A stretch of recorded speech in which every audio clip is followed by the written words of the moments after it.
What is up, everyone? Grant here with Conservative Chimp Media, and today we're going to be taking a look at Andrew Yang and his interview between Fox Business News anchor Neil Cavuto. I think is how you pronounce his name. But anyway, Andrew Yang is running for president as a Democrat in 2020. And the first time I heard about this guy was on the Joe Rogan Experience podcast. He really sparked my interest, especially with his views on AI technology, automation, and how they're going to be impacting the U.S. job market in the next 5 to 10 years. He just has a lot of common sense views, and it's surprising me. It really shocked me is how much I've been drawn to him in the last couple of weeks, and just how much I agree with what he's saying. He's the only presidential candidate that has been talking about AI, and it's just how it's going to be a job killer, and really how it's not only going to be affecting the Midwest, truck driver jobs, but also how it's just going to be impacting the entire economy as a whole. Let's dive into this interview here. Of what you want this country to be. The Washington Examiner, in an interview with them, you said, we need to become both capitalist and socialist in different areas. Yes. What do you mean? You can't be both.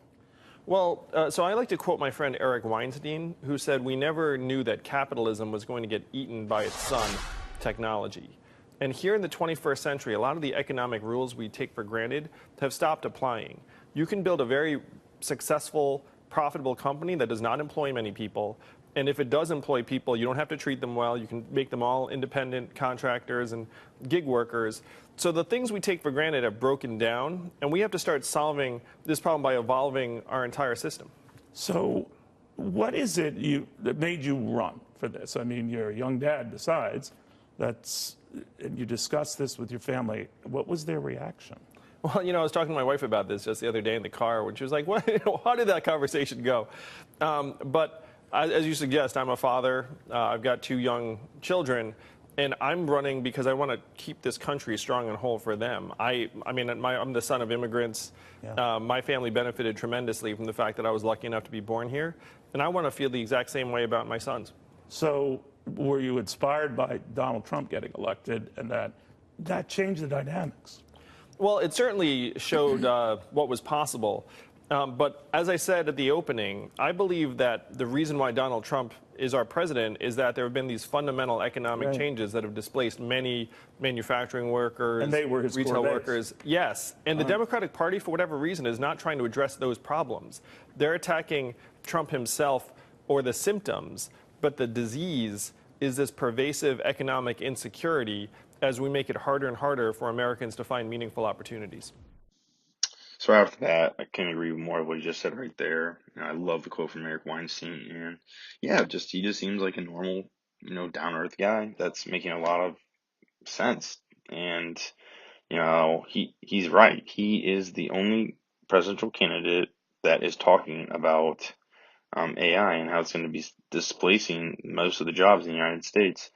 And it's just shocking to me how I think to this Fox Business News anchor, just how much he's making sense and how much, you almost that he doesn't want to agree with him, but he is. So let's continue. So you need to get a seat at one of these debates. You need 1% or to poll 1%.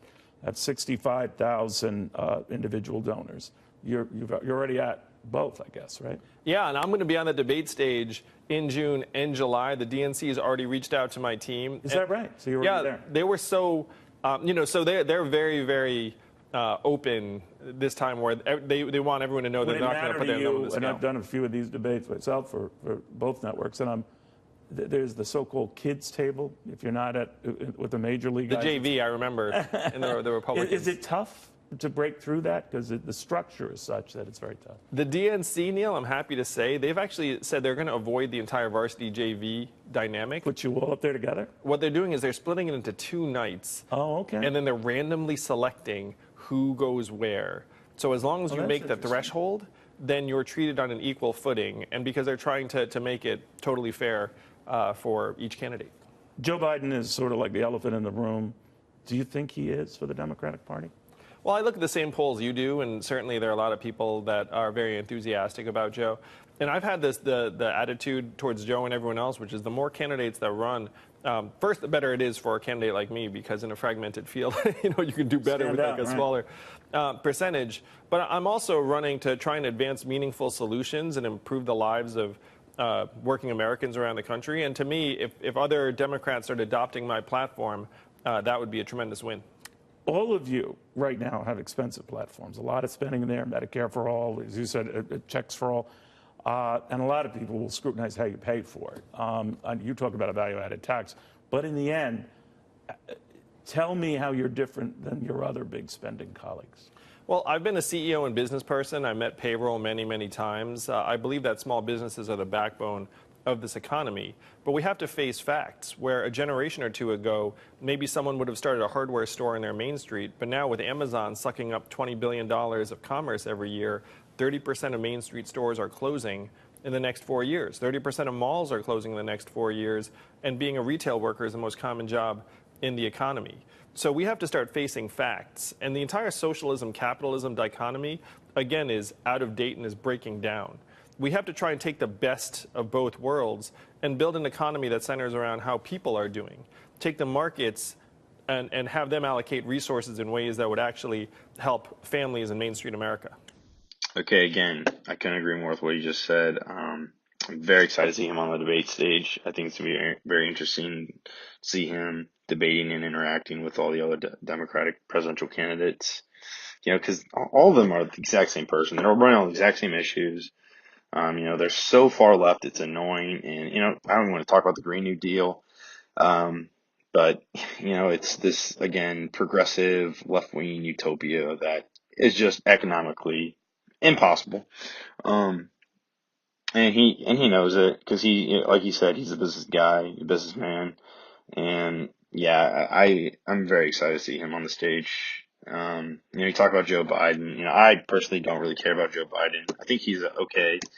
Yeah, he might be the front runner, but his biggest challenge is how he's going to overcome everything that him and Obama promised and that they couldn't deliver on.